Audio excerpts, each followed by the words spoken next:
Grinai dieną prieš vestuvės, žodžiu, aš tiesiog lipau iš lovos, nepadariau nieko neįprasto žmogui, tiesiog lipau iš lovos ir mane surakino. Aš jaučiau, kad man kažkas atrodo kaip pokštelė.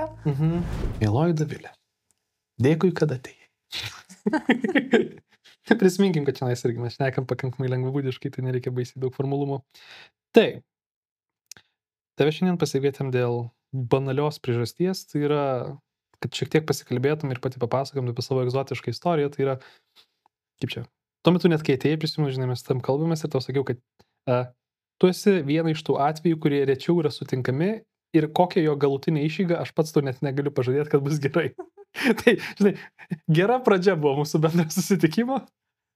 Tai va, tai viena to, kad tu turi tam tikrą stuburo patologiją arba vis dar esamą patologiją, kuri tvarkosi, bet tvarkosi lėtai ir labai sunkiai. Tai gal, žinai, tokia, esi labiau ta pavyzdinė istorija, kad net kai stuburo patologijos yra pakankamai ūbios ir intensyvios, iš jų realiai galima išjudėti, tas tiesiog judėjimas yra pakankamai, angliškas žodis, reikia save peisinti, tai yra, žinai, per greit niekas neįvyks, adaptacija vyksta labai lėtai, tvarkysis, tačiau reikia daug labai kantrybės ir daug valios, bet, žinai, tu esi vaikščionis to pavyzdys, kad dalykai susitvarko, kuomet skiri tam dėmesio. Tai per daug neganinant man eterio, tai čia, žinai, labiau tavęs jau, paklausinėsiu šiek tiek apie tavo visą tą istoriją, tai yra nuo ko prasidėjo tavo originalioji, kaip čia, vieno stuburo istorija. Tai šiandien, kada prasidėjo visa patologija ir kas buvo blogai? Kada buvo blogai? Tai prasidėjo turbūt vaikystėje. Aha. Ir buvo blogai nuo pat vaikystės. Kai visą laiką turbūt visi mes turėjom kažkokius stuburo traumelių, kai eidavom ten pas gydytojus, sakydavo, kas neturi to stuburo iškrypimo kažkokio. Čia kiek tu metų, taip sakė? Turbūt 7 metai. Tai prieš mokyklą reikėti tuos tokius visus techninius dalykus. Ir sako, kažkoks pakrypimas, reikėtų galbūt plaukimą palankyti. Ir tada pradėjau aš plaukimą lankyti ir grinai konkrečiai dėl stuburo būtent to iškrypimo. Taip. Kurį, kaip sakė, visi vaikai turi. Ir gavosi taip, kad 12 metų man tie skausmai pradėjo intensyvėti, bet aš jau buvau perėjusi į profesionalų sportą. Profesionaliai sportavau plaukimą ir prasidėjo tie skausmai, tai plius minus, kai pirmą kartą pasidariau jau turbūt rezonansą, tai buvo apie 12-13 metų. Taip. Tai tada sužinojau, kad turiu išvaržą, bet ir tėtis tuo metu turėjo kelias išvaržas ir visą gyvenimą gyveno. Matai, kad čia toks tipinis pavyzdys, kad šiandien neturi tų problemų su ta nugara. Tėti, mes tokie panašus. Abudu su išvaržu. Taip, tai panašiai, žodžiu, visi sakydavo, visi turi problemų šiokių vienokių, žodžiu, išgersi vaistą praeis. Taip. Tai taip ir gyvenau. Taip ir gyvenau, aš toliau sportavau. Paskins, tuo metu nebuvo tiksliai aišku jiems, kodėl jinai atsirado. Ne. Ne. Tuo metu visiškai ir man pačiai nebuvo aišku, gydytojai iš vis negalėjo nuspręsti, kodėl tai galėjo nutikti, tiek kaip ir sportuojantis organizmas, gal kažkoks neteisingas judesys, bet nieks neieškojo priežasties dėl ko. Tai buvo taip, kad pasidarius tą rezonansą, man tie skausmai vis intensyvėjo ir jie būdavo kartojas maždaug kartą į ketvirtį, kada tiesiog iš pradžių nemesėlės gelbėjo, paskui jau biškį leidžiamų reikėdavo, bet tas skausmas buvo toks momentinis 3, 4, 5 dienos ir jisai praeina. Okay. Ir toliau aš sportavau iki 16 metų ir paskui... Čia plaukimas buvo. Plaukimas ir penkiakoje prisijungė. Taip. Tai aišku, visi šuoliukai, visi bėgiojimai, tai jie neprisidėjo prie geros nugaros laikysenos ir geresnio gyvenimo būdo. Taip. Bet 16 metų aš aktyviai baigiau sportą ir nuo to laiko taip nieko ir nesportavau. Iki tol gal jau pas jūs. Okay. Taip, 15 metų beveik be sporto buvo. 14, kiek nesportavau aš. Ok. Bet vis tiek, dabar 21 tau vėl kartojo tą magnetą, bet ten buvo paūmėjimas kažkoksai. Jo, buvo paūmėjimas. Man 22 metais, grinai dieną prieš vestuvės, žodžiu, aš tiesiog lipau iš lovos, nepadariau nieko neįprasto žmogui, tiesiog lipau iš lovos. Ir mane surakino, aš jaučiau, kad man kažkas atrodo kaip pokštelė, toks labai nemalonus nudegimas ir aš supratau, kad man surakino nugarą. Taip, bet visą laiką gelbėdavo leidžiami vaistai, aš vieną tabletytę, tada susileidė pleistrą nugaros, viskas, pravažiavo savaitę laiko, aš jau žiūriu, kad man jau tos tabletytės, pleistro ir to leidžiamo nebeužtenka. Ir tada supratau, kad jau čia kažkas blogiau darosi, negu įprastai būdavo tas skausmas buvo pakitęs. Tokio skausmo aš nebuvau jautusi, jis labai keistas, nes man pradėjo tuo metu tirpti jau koja. Jis netirpo visą laiką, bet būtų toks momentinis užtirpimas ir paskui, žodžiu, praeina. Ir aš nuėjau pasidaryti rezonansą ir jau, žodžiu, ten pasakė, kad yra ta išvarža trūkusi ir jinai išbėgus, jau yra spaudžiamas nervas. Dėl to eina tie impulsai į koją. Ir sakė tada, kad jau pirmą kartą išgirdau, kad galbūt čia jau ir sportas nepadės, čia jau gal reikia kažką daryti intervenciškai. Bet tau tik tais, kaip čia, šaudė į koją ar buvo pastovus? Kaip čia skausmas, neutrimas? Kiek intensyvų buvo tai, ką noriu paklausti? Tuo metu skausmas buvo tikrai intensyvus. Aš jau pradėjau riestis tokį kaip kamuoliuką. Jau man vis sunkiau darydavosi atsistoti, tai aš sėdėti nelabai galėdavau, stovėti irgi nelabai galėjau, tai aš toksai, tai pasėdžiu, tai pastoviu, tai paguliu. Tai gyvenau maždaug taip apie mėnesį laiko, kol visi tie vyko pas gydytojai, žodžiu, visi vizitai pas gydytojus.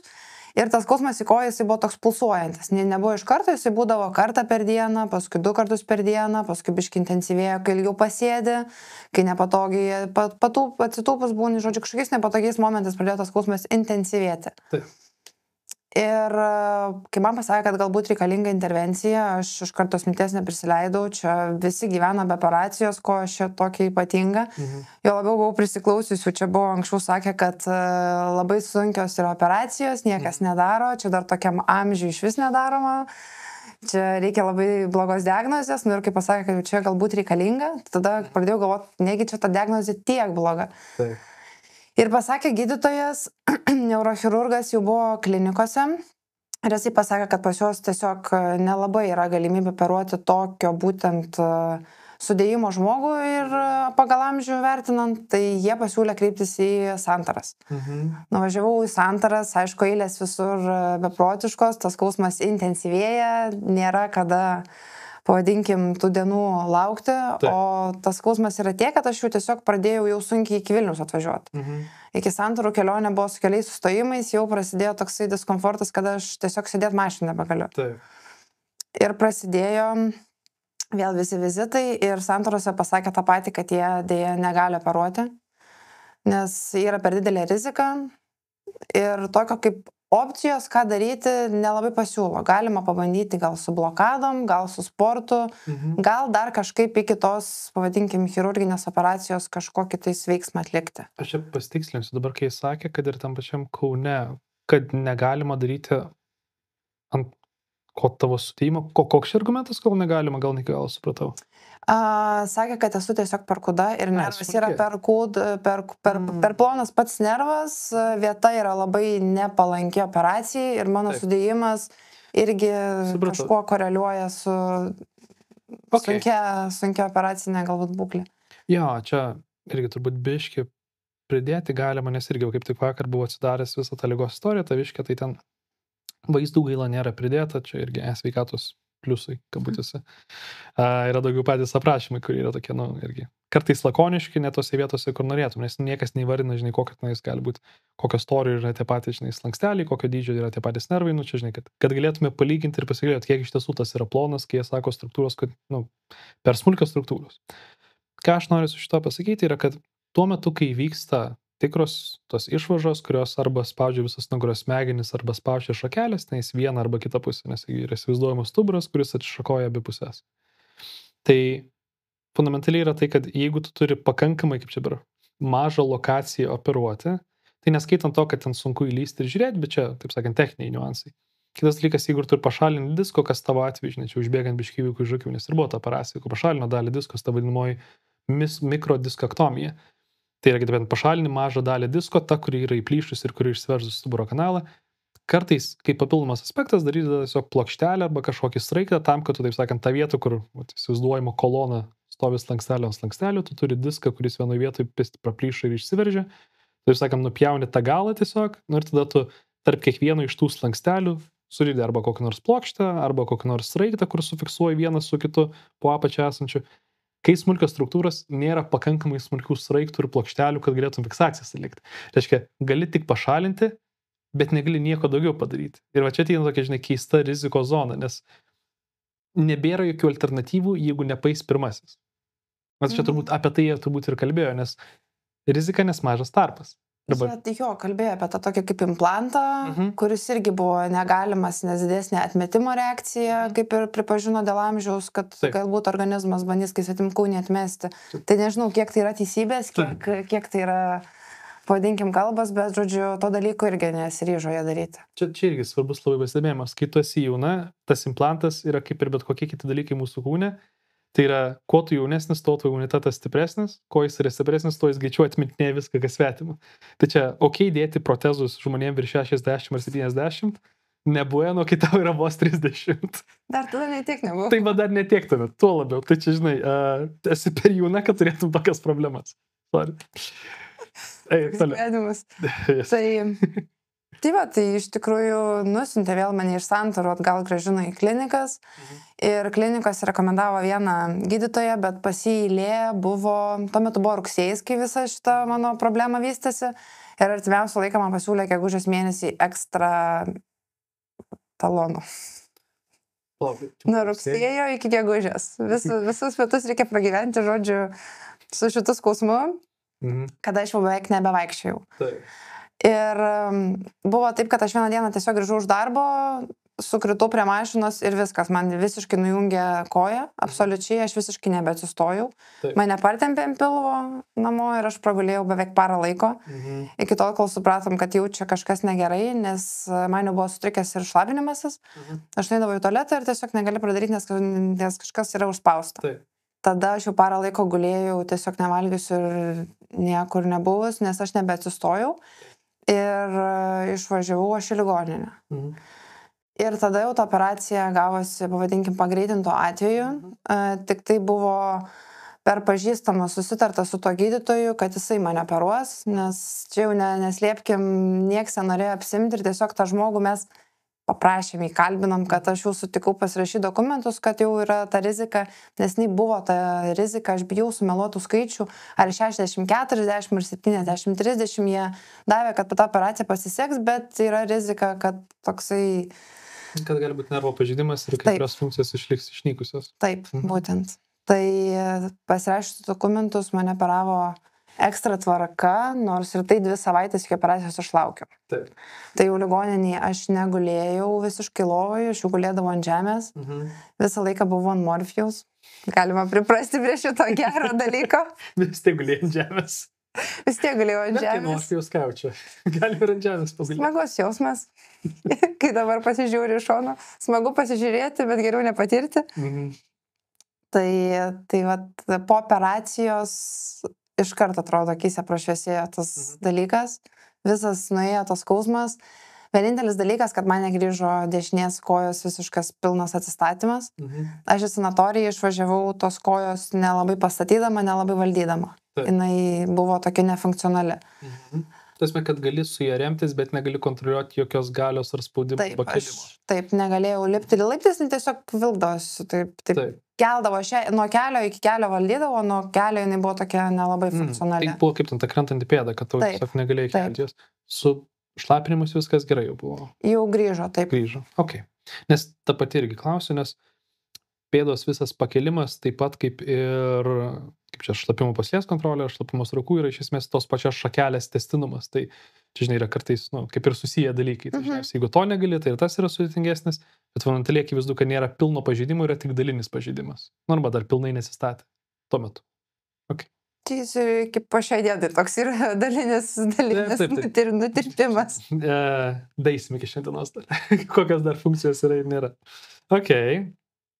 Taip, tai okei, tada jo, nes reabilitacijai, irgi čia aš sakau tavo istoriją, tą skaitau ir čia irgi tokie mabiški flashbackai į klinikinės praktikas būdavo, kad bet kada, kai reikia paleisti žmogų iš pooperacinio, to vadinkime, stacionaro į reabilitaciją, ten reabilitologas ten turi surašyti visus tos popierius, tai yra kiek kokios funkcijos yra, prieš tai, kad paleisim iš stacionaro. Nu, vat operacija vyko, tu mes, žinai, pirmą dieną tu gali, antrą dieną ten į tave patampa, trečią dieną jau, nu, tai turbūt jau keliauti reikėtų iš čia.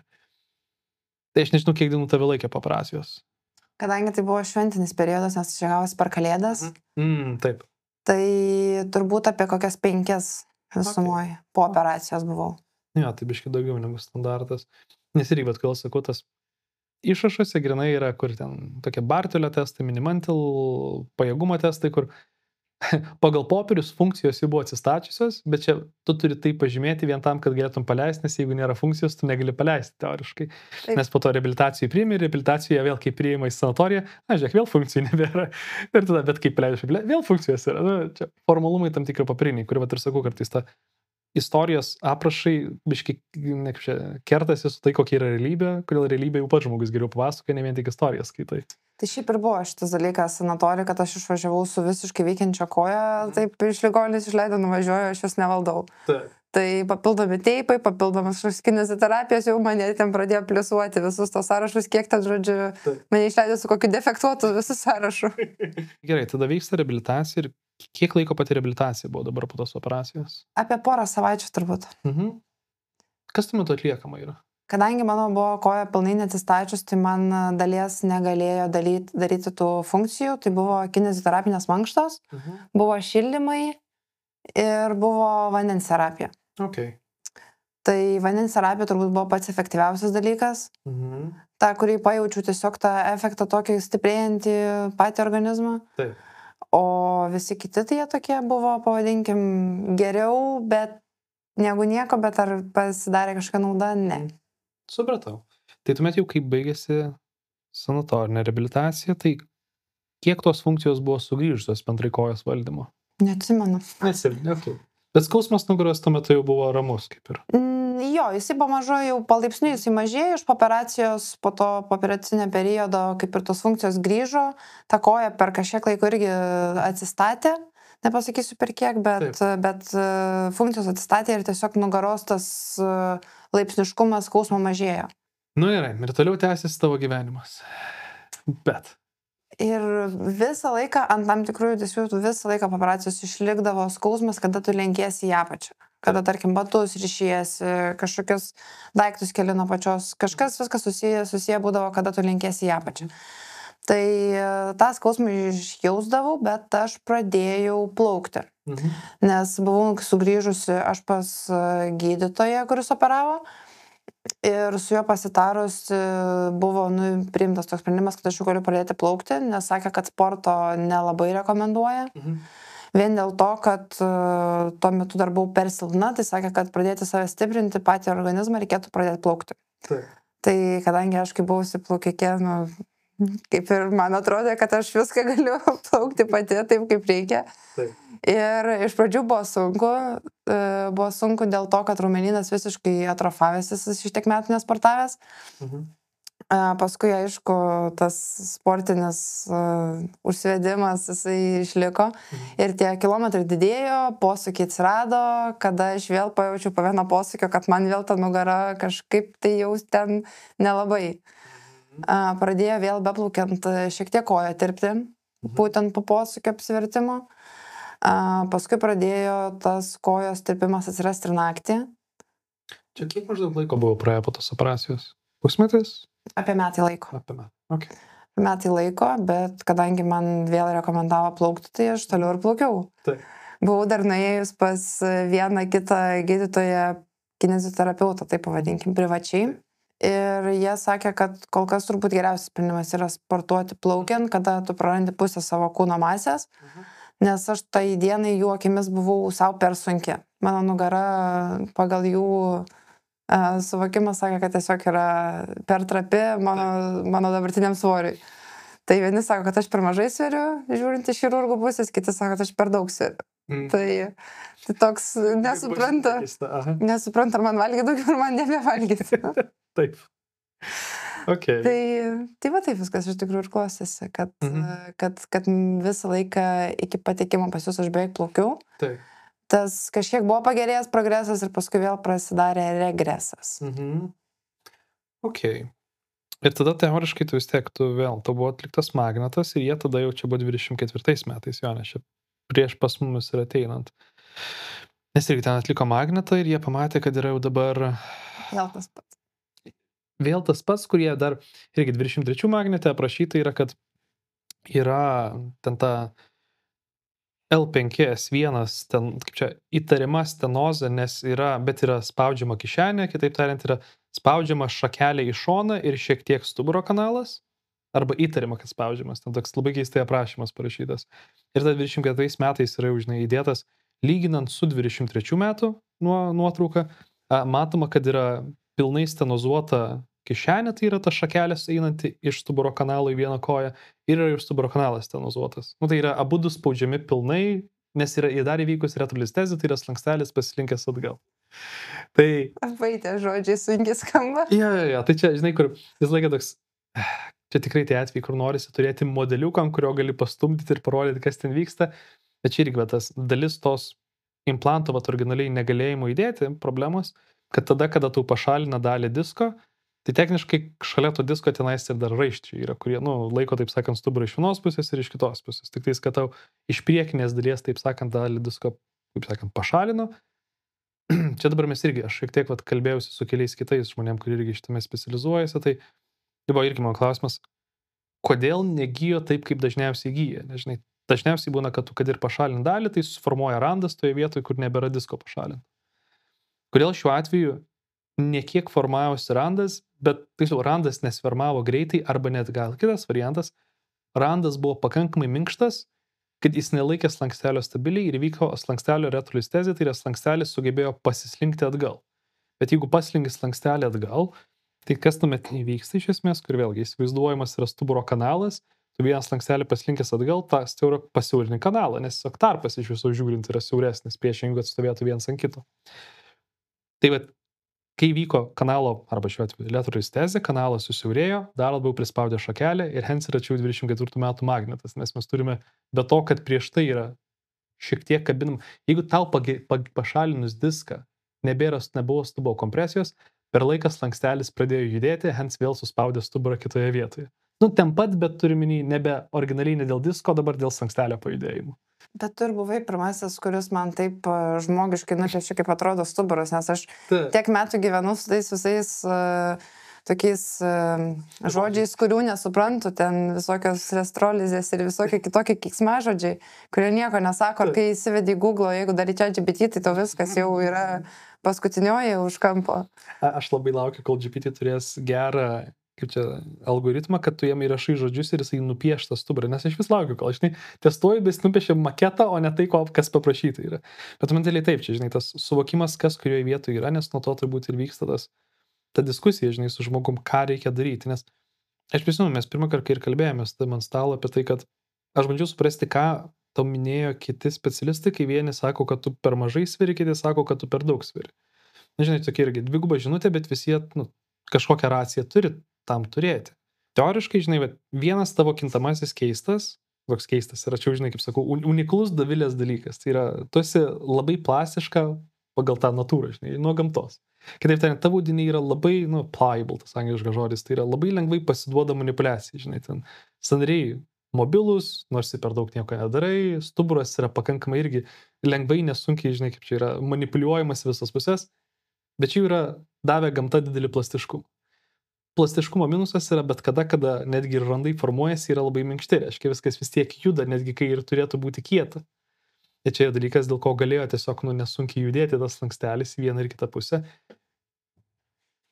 Ir taip sakant, nesusiformavo kitas randas, kuris stabiliai viską laikytų, bet susiformavo iš esmės minkštas randas, kuris vis tiek leidžia viskam judėti. Ir atsidūrėme tą vietoje, kur atsidūrėme. Tai va čia, yra, kiek tai iš tiesų yra, kažkokia, net nedrįstu sakyti, kad čia gali būti, kažkokia gyjimo problema, kiek labiau yra, likimas nulėmė, kad esi patyrė išvaržą būdama itin plastiška, kuri šiuo atveju gyva ne taip, kaip turėtų gyti išvaržos normaliai. Po operacinės. Laiminga, bilietą ištraukiau visiškai. Visiškai pasisekė. Tai va, tai čia, ir tada, kai aš bandau interpretuoti, kodėl žmonės savo, kad, gal tu esi pernelyg, kaip čia, liauna, tai čia, gal ne kiek liaunumas, kiek labiau noras turbūt sakyti, kad tavo stuburas nėra pakankamai tvirtas, ne kiek labiau per silpnas. Nes tikrai tuo metu, kai aš tą pagavau ir tas ant stalo, tai žinai, bet aplinkui tą pažeidimo zoną, tas raumenynas yra, kaip sakau, toks... Mano košė. Košė. Taip, nes tai sakant, tai kas, nes paravertebraliai yra palei slankstelius, visi raumenys yra tie, kurie laiko mūsų stačius. Va sėdi, kad ir dabar, žinai, kur tu nepastatyta, vis tiek kažkiek viskas stempia. Ir jie visą laiką yra biški su tonusu, yra biški įtampos laikantys. Ir tavo atveju ten, žinai, tiesiog taip pirštų į durį ir taip, žinai, čiut negalėtum iki žarnokų nukeliauti per stuburą. Tai kas ir signalizuoja, kad šiuo atveju tas stuburas yra, tu jį saugai, kaip ir pati sakai, tu laikai save, tu, žinai, C formoje tam, kad galėtum neapkrauti tas stuburą ir biški ištempti, nes kitaip tau skausmas yra pastovus. Ir vėl čia, kaip tu pati sakydavai tuo metu, kad didžiausia problema, kad tu naktim negali normaliai miegoti ir jų miegi, tai miegi knupšė, nes bet koks atsitiesimas suspaudžia viską dar labiau ir tau skauda, hens tu bandai susilenkti į priekį, kad gali, kad neskaudėtų. Kas ir fundamentaliai tai yra vien dėl to, kad pačios struktūros stuburio, tai yra tiek slanksteliai, tiek diskai, taip sakant, patys ant savęs stovintis yra ir aplinkui nėra, taip sakant, to raumeninio karkaso, kuris prilaikytų stuburą stabiliai iš abiejų pusių. Kur iš esmės, kai taip vertini, kad tai yra standartas, tada sakai, kad čia viskas yra per silpna, stuburas per silpnas iš savęs nedaryk nieko. Ir tu, žinai, ateini pas kitus ir tada kiti žinai, kad tau reikia daryti daugiau, nes nepakankamai šito stuburo yra. Bet čia, žinai, vienas kalba apie kaulus, kitas kalba apie raumenis. Nes čia stuburas, žinai, daug mažesnių struktūrų. Bet taip ir buvo, žinok, pas tiek, kiek nueina, tai vieni čia reikalingas labai kompleksinis gydymas, čia su visais ir šildymais, ir lazeriais, ir viskuo. Kiti sako, čia reikalingas tik tai sportas, bet mes nežinom, kaip ten pas save visus tas plastiškumas, judėjimas, nes sakė, tavo kiekvienas judesys gali tau pakenkti. Taip. Ir tada jūs, davai, važiuojam. Einam, tūpsim. Bus įdomu, einam ir tūpsim. Aš tikrai, vilėmas, žinai, bet kadangi, kaip čia, savo srityje aš esu toks, kaip sakau, yra naiviai optimistiškas. Visą laiką tikiu, kad gali būti geriau. Pasakai, kad tikimybė nėra didelė, bet žinai, kad vis tiek pabandysim. Ir tai žinai, kad retrospektyv. Žinai, kad tikimybė, kad paės bus 25%. Davai darom. Bet žinai, man tas labiausiai patiko, kad kaip tu optimistiškai buvai nusiteikęs ir mane dar labiau optimistiškiau nuteikė, kad balandžio mėnesį, pavasarį tu jau tikrai sportuosi pati.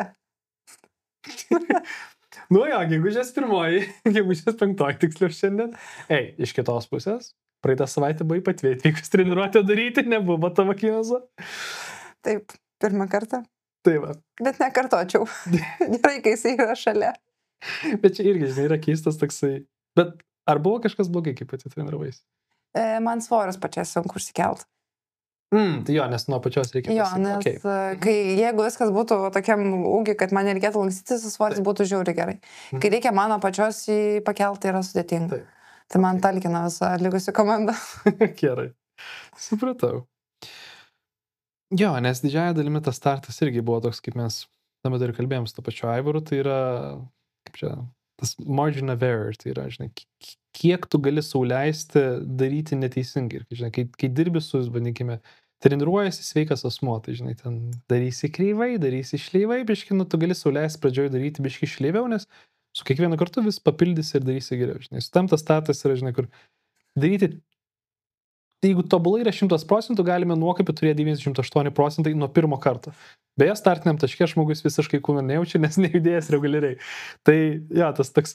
Daug metų. Ja, tai toks... Vienu metu, kai turi suklikinti ir įkvėpimas, ir laikymas krūtinės, ir laikymas ten pėdų, ir viso kito, tikrai žinom, kad bus startas toksai keblus, ir jis ir buvo labai keblus. Sodini tave ant tų stiprių prieš uždegiminių, kad tik tais nejaustum skausmo, geri juos pastoviai biškiai ėsdamas skrandį, bet turi daryti tam, kad išmoktum judesi, kad galėtum po to daryti dar daugiau ir efektyviau ir nusukasi tą karuselę. Tai žinai, tų atkirtimo eigoje ir buvo, ne vienas ir nedaug, kai to vėl paumėja, mes tada turim atsitraukti, nedaryti kurį laiką nieko, bent savaitėlį, vėl pavartok intensyvių vaistus ir tada vėl grįžti ir vėl daryti. Kur buvo sudėtingiausias periodas, vadinkim, nes šiandien mes esam tam pažįstami jau pusmetis. Jo, nes lapkritį mes pradėjome. Kur buvo blogiausi lūžiai, arba kur buvo blogiausi periodai per visą šitą 6 mėnesių tarpą? Turbūt prieš Kalėdas. Čia jo, po 1 mėnesį realiai. Kada mes su svoriais, pavadinkim, augom ir kada grinai dieną prieš Kalėdas buvo tas jau, kaip norėjome atiduoti visą save ir išeiti šventės gražia gaida. Ir gavosi tik, kad mes tiesiog tupėm su per dideliu svoriu. Tas svoris, jis atrodo jokingas, 28 kg. Taip. bet man jis buvo per didelis. Taip. Ir mes dar iki po šiai dienai augam vėl atgal iki jo. Tai va ta didžiausia duobė, kuri tos kelis mėnesius ir tęsiasi. Taip. Nes paskui nuo kalėdų, kai va pirmą kartą tada tikrai stipriai atkritau, tada buvo kažkoks ir gripo įsiterpimas, tos pavadinkim pašalinės ligos, kurios vėl jos nubloškė atgal į apačią. Tai va turbūt čia buvo pati didžiausia duobė. Jo, prisimenu tas periodas, nes čia irgi buvo toks, kur labai reikia, kaip sakau, toks yra mažo tweakinimo, tai yra pastovus tokias raigtelių pasukinėjimo, kiek iš tiesų jautriai reikia elgtis, nes standartiškai, vėlgi, jeigu įmė iš vienos perspektyvos, esi jauna daili mergina, kuri iš esmės turi visus gebėjimus gyti ir atsistatyti kaip bet koks kitas jaunas asmuo. Sunkinimas proceso, kad ir po 1 kilogramą per savaitę, atrodo, yra lėčiausia kaip gali būti. Ir vis dar per greitai. Nežinai, čia vėl turbūt labai tokios gyvosios biologijos man visą laiką mąstymas šitoje vietoje įsijungia, kad jeigu audiniai yra labai labai ploni ir labai jautrus arba labai smulkus, tai jeigu audinys, nežinai, storio yra tūrio, gal net reikėtų sakyti raumuo. Jeigu raumuo yra tūrio apie 1 kvadratinis, nežinau, 1 kubinis, sakykime, tenais mililitras, arba gerai 1 kubinis mililitras, tai fundamentaliai jis negali didėti, kaip čia, 2x greičiu per savaitę. Jis negali padvigubėti per savaitę, nes jis gali prisidėti gal 5% tik tais. Tai kitaip tariant, kai tu pradedi nuo 1, tu negali pavirsti į 2 per savaitę. Tu gali pavirsti 1,05 per savaitę. Reiškia, žinai, ta kalibracija turi būti tokia lėta, nes audiniai yra tokie silpni ir tiek ilgai nedirbę, kad, žinai, ta progresija turi būti per 5 mėnesius. Kas, taip, prasidėjo nuo 5 kg. Kiek tavo paskutinis buvo tupimas? 28 ir buvo dabar. Tai va, praeitą savaitę. Tai va, tai jeigu jau taip įsivertinti, reikia tada nuo 5, tai yra 23 kg per 6 mėnesius. 23 iš 6, 4 per mėnesį. Tai jau, 4 kg per mėnesį, daugiau reiškia po 1 kg per savaitę. Daugiau. Jo, tai čia yra labai lėtai. Jeigu nuo 5 startuoja, kas yra, žinai, 5 yra... Pagodai. Va taip. Bet čia yra tas aspektas, ant kiek tai yra lėtas darbas ir lėta adaptacija, kai yra audinių visiškai deadaptacija, nes tu ilgą laiką nebegalėjai jų naudoti. Jie buvo silpniai. Dabartinį momentą tu gali tai daryti ir tu gali tai daryti, žinai, čia kur sakau, taip tu negali pasilenkti nuo žemės, pasimto svorio, kad užsidėti, bet tu gali padaryti visus tos judesius, kai tai yra kontroliuojama aplinka. Kaip šiaip dabar, gerai, prieisime dar paskutinis turbūt yra tas toksai, kur paskutinį kartą paumėjo ir ką mes tuo metu darėm, nes šiaip buvo geras paumėjimas. Bet neskaitant šito, kaip tu pati seki savo progresą, nes mes žiūrime per svorius, pajėgumus, kampus ir panašiai. Kaip tu, kaip sakau, toks kaip klientas, kaip tu seki, ar tau geriau ar blogiau? Kaip tu vertini tos dalykus? Aš galiu pamatuoti savo naktį miegojimą. Okay. Pas tave, kai atėjau, tai aš per naktį miegodavau, maksimum 2 valandas. Taip, gal 1,5, gal 2, nes keldavosi. Aš tiesiog 14 kartų per naktį keliuosi pasivaikščioti, nes tiesiog miegant užtirpsta ta koja ir nežmoniškai skausmai prasideda. Taip. Tai dabar aš jau miegu beveik visą naktį, keliuosi kartą, 2, kartais 3-4, bet jau čia pavadinkim, dirgikliai pasikeitė, aplinka, nes savo lova galbūt kažkoks mėnulis.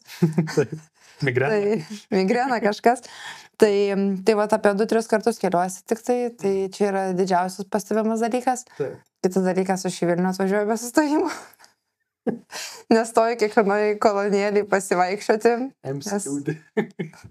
Nes buvo labai ilgas laikas, kada aš tiesiog važinėjau iš Kauno į Vilnių. Ir tiesiog tai darai su sustojimais, nes per ilgas kelias. Taip. Tai čia turbūt labiausiai pastebimi dalykai.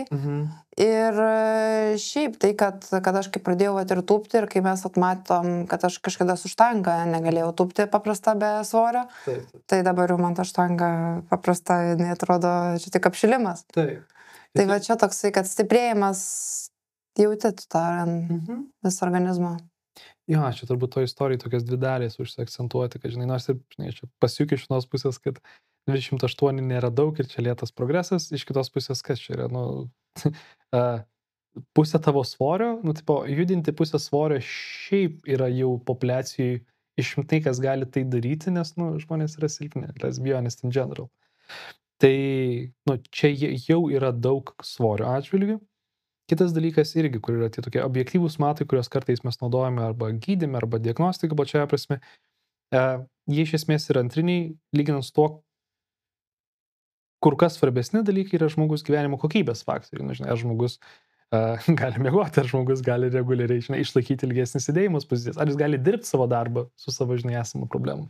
Nes, nu, kol šitie nesutvarkyti, visi kiti objektyvūs matai yra tokie, koks skirtumas, ar tu tupsi 20 ar 200, jeigu tu negali miegoti naktim. Na, aš norėčiau miegoti, bet Tai va, daugiau. tai mes ką su Aivaru išlakėdavome, kad, žinai, čia čipuha galiausiai yra, žinai, kiek tu ten judini ir kokiais ten kampais tu judi, fundamentaliai, kad tu, svarbiausia, kaip čia, neturėtum vartoti vaistų, kad galėtum dirbti savo darbą ir miegoti. Tai čia yra pirmas prioritetas.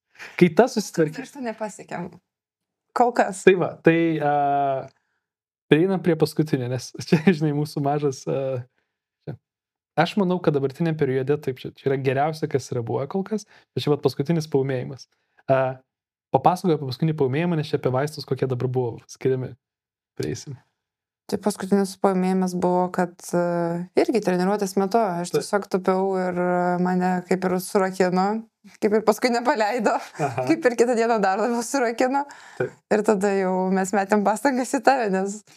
kad gal jau mane atgriepsi kažkaip, nes jau kaip ir regreso nesinori, jau priaugam tą svorį, kurio laukiam. Vėl ten pažinai, kur čia ten ta pačiu 28. Bet 28 ir buvo. Taip. Ta diena, kai surakino, buvo 28 ir argi negi čia yra tas lūžis, kada čia yra mano visiškai tas black pointas, kada aš nepajudu iš jo, ar kas.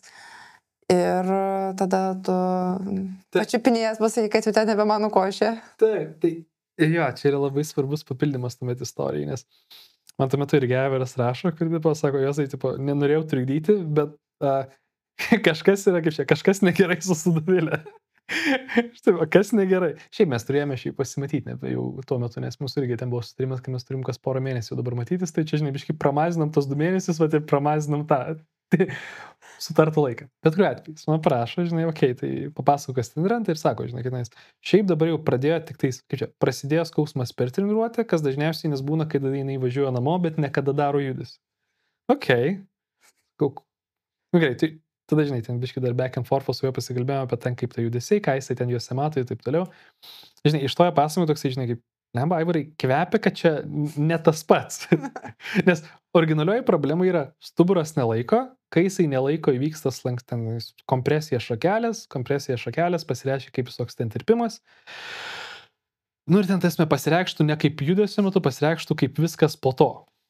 Žinai, bet čia atrodo visiškai kaip ne tas. Okei, tu atvarėjai, tada, žinai, jis pradedi boksnuotą stuburą ir visai ten maigyti žiūrėti. Ir va, ta buvusi mano košė dabar, žinai, yra tokia jau pastingus mano košė, kitaip tariant, jau palendrica yra pavienė tokia. Kitaip tariant, kaip čia tai yra, irgi kaip su, kai kremą maišai, tai yra vadinami stiff peaks, tai yra jau kietesnė masė formuojasi, tenais nebe tiesiog puri.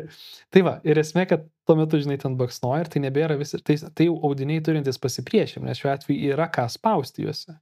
Ir dažnai toks, okei, tai tą, ką tu dabar jau turi, tai esmės yra raumenų spazmas. Kitaip tariant, čia yra ta problema, kur ofiso planktonai turi, kur suspazmuoja, nes tiesiog raumuo įsitempia stipriau. Jej! Tai aš irgi labai ir tuo metu juokiausi, kur čia, žinai, geriausia problema, kokią galim turėti, nes jeigu tai yra tai, paskirsim vaistų, kurie nuima raumenų spazmą, tai tiesiog atpakduoja raumenis ir tau turėtų nusimti. Ir tą pačią dieną tu treniruoti, man atrodo, ir turėjai nueiti. Taip. Jo, bet vaistų tuo metu teisingai dar nebuvo įradus. Taip, aš tada labai tave keikiau. Ja, tai va. Tai... Bet po to atsirado vaistai. Bet tą treniruotį ten pamatė visko. Ja. Ten buvo ir ašarų, ir buvo visko, nes buvo žiauriai blogai.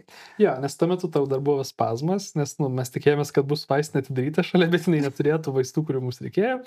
Tada tu išvažiavai atgal į Kauną po tos treniruotės, nusipirkai tos vaistus ir pagerėjo. Taip. Taip.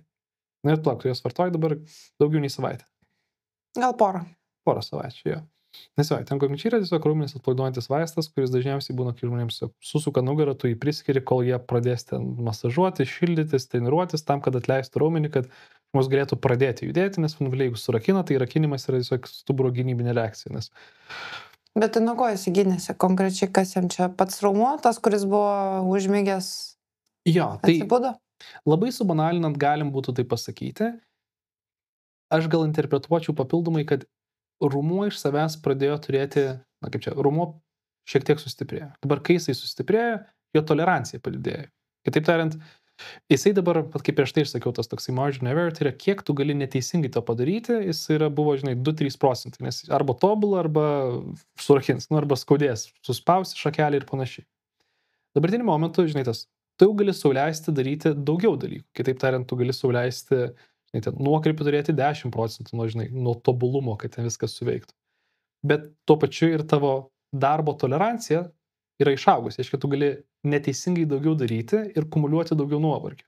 Bet kai tu nuovargio sukumuliuoji daugiau negu gali, raumuo padaro, suspauskim. Nebo surakinkim, kad nebejudėtų.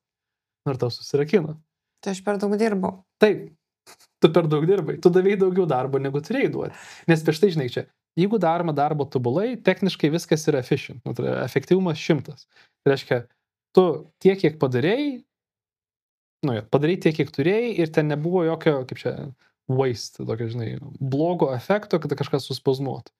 Bet, ir čia, žinai, kaip sakau, yra kasdienybės ypatumas arba ofiso planktono ypatumas. Tai yra, tu turi nugarą, kuri būna, ne tavo atveju, bet žinoma, kai žmonės būna daugiau rasėslus, jie turi nugarą, kuri iš esmės gali toleruoti 100 vienetų darbo, bet sėdėjimas suvalgia 60 vienetų, šuns vedžiojimas suvalgia dar 10, vakare vaiko mėtymas suvalgia dar 35. Tai 5 perlipai per tą normą ir tau jau spazmuoja, nes jau darbo per daug yra. Bet jeigu tu iš esmės visą dieną praleistum neutralioj stuburo pozicijai, kuris jisai nedirba, ten žinai, kad ir gulėtum, arba ten būtum išlinkto ergonomijai kėdėjai, ir tada vakare pamėtai tą savo vaiko pažiūrėjai šunį, tu niekad net neužpildai to rezervo, išmėgi ir vėl su nuliu. Tu niekad neišliptum iš to, nors ir buvo ne kažkokios neteisingos veiklos. Ką noriu pasakyti, tiesiog, kuo tu esi stipresnė, tuo tu daugiau sau leidi daryti, kuo tu daugiau sau leidi daryti, tuo tu daugiau ir darai šiaip bendro darbo, tai nugarai. Lankstai įsikilnoji, važiuoji pas tėvus, mėgų ne savo lovą ir darai kitus dalykus, kurie šiaip nugarai eikvoja po truputį. Žinai, pramušėm tą plionkę, kur tiesiog, buvai labiau pavargus ir dar uždėjom darbo ir tas darbas tiesiog suspazmavo vėl viską. Bet priskiri vaistą, kuris atplaiduoja raumenis, atsileidžia spazmas, tu nebejauti to skausmo, nes skausmas nunyko pilnai. Taip, dabar visiškai.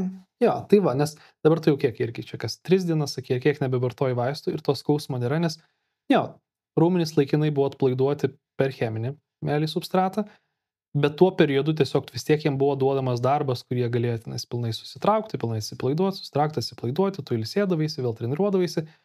Ir nuėjus dabar cheminiam, taip sakant, stimului atplaiduoti juos, tai žiūrėkit, vis dėlto nėra ko ginti, nes atrodo viskas juda, viskas kraujotakos turi ir dabar, žinai, vėl toj pačioj žagrį daryti tas treniruotės. Tai čia toks keistas irgi perėjimo periodas, kur yra pakankamai rūmnų, bet jie net laiko daug neteisingo darbo. Bet toliau reikia juos pajėgumą didinti, kad jie galėtų vis atlaikyti daugiau neteisingų veiklų, nes gyvenimas nėra vien apie teisingus pasirinkimus. Tai, žinai, galiausiai reikės ir grįžti tavo plaukimą ir kitus dalykus, ten, kur yra daugiau chaoso, nes, žinai, mes linkę... Beje, buvau plaukime. O, kaip sekės? Gerai. Va. Posakių nedariau. Tai va, čia irgi, žinai, kur manau, tuo metu, kai jis sakė, neurochirurgas gali plaukti, jis tikrai nemanė, kad tu dar posakius darysi susakinėdama. Ne, jis nepasakė. Matai, blondinį reikėjo išaiškinti, ką reikia daryti, nes... Tai va, nes grįžti tu daugiau, nes irgi, žinai, tas toks stuburas sveikata, kai išlipi tuomet iš tokio keisto ūmaus periodo, kai yra jau patologija, tai stuburas turi būti paruoštas ne, kaip čia tokiam pavyzdiniam tobulam darbui, bet stuburas turi būti paruoštas gyvenimo chaosui. Tai yra, kad tu galėtum daryti nesąmonės, miegoti ne savo lovose, daryti naktinius tūsus eventualiai ir taip toliau, nes ten mes nieko nekontroliuojam, bet ten labiausiai jo mėgaujamės. Bet tu labai kontroliuotai ruoši, kad galiausiai galėtum turėti daug nekontroliavimo likusiam gyvenime. Tai čia, žinai, yra toks, kaip sakau, tas progresas yra lėtas ir mums pačius mokantis, ant kiek kartais tai turi būti lėta, nes, iš duobės kartais išlipinėjom susitepdami rankas, ką jau padarysi. Bet čia žiūriu tiksliai pasakyti, nes iš tikrųjų taip ir jaučiasi, kad maži dalykai, tų, kurių anksčiau nevertinai, pradedi vertinti, kaip miegojimo ne savo vietoje ir tu supranti, kad dabar tie nepatogumai kažkada ateityje, žinai, galbūt kaupsis viskas į priekį. Taip. Nes labai pradėjai vertinti tos dalykus kaip važiavimą, sėdėjimą, miegojimą kitoj vietoj. Fantastika ir dalykai. Jeigu būčiau žinojus, galbūt būčiau sportavus anksčiau. Tai visi mes mokomės ir savo kalbų nesvetimų neišeina. Prieš tai, kur paminėjom, tas toksai profesinis optimistiškas, naivus optimistiškumas visame tame darbe, jis yra Didžia dalimi mes pasirinkame, ypač pas mus įstaigoje, žinai, daryti judesius, kurie yra fundamentaliai dažniausiai kontraindikuojami esant patologijai. Ir žinai, aš čia nenaudoju tai kaip akibrokštą, kad, žiūrėkit, su tokiais dalykais, kurie techniškai žaloja, galima viską ir sutvarkyti, nes šiaip jūsų patologijos, in general, išvažos nėra didelės patologijos. Tasme, kad išvaža nėra toks didelis baubas, kaip kartais galvo gali atrodyti. Išvaža yra tiesiog mechaninis šakelės prispaudimas. Bet tada, žinai, taip sakant, jeigu tu atsisėdi tokioj pozicijai, kur tu ten kaip nors išsirėti, tu prispaudži šakelę labiau ir gal jauti, bet kažkokioj kitoj pozicijai nebejauti.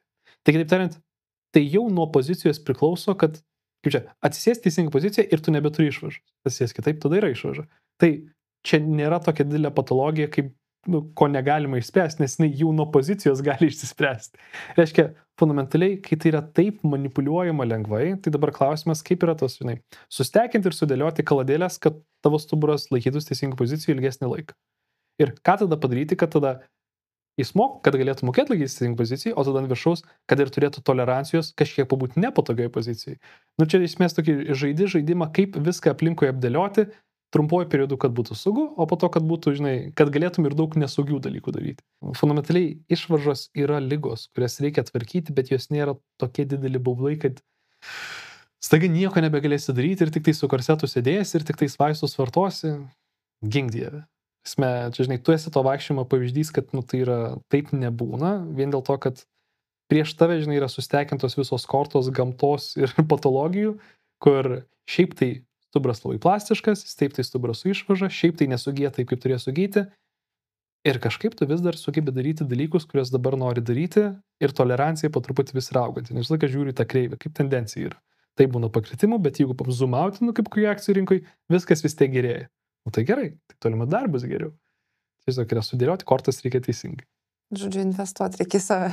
Taip, manifestuoti irgi. Bus geriau, bus geriau, bus geriau. Tai va. Tai atrodo šiandien tiek bus. Dovilė, labai dėkui, kad pasidalinai savo istoriją. Dėkui tau. Gerai, pasimatysim. Ir kaip visą laiką, like, share and subscribe. Va, prašom. Ir net neišsidergiu už to per daug.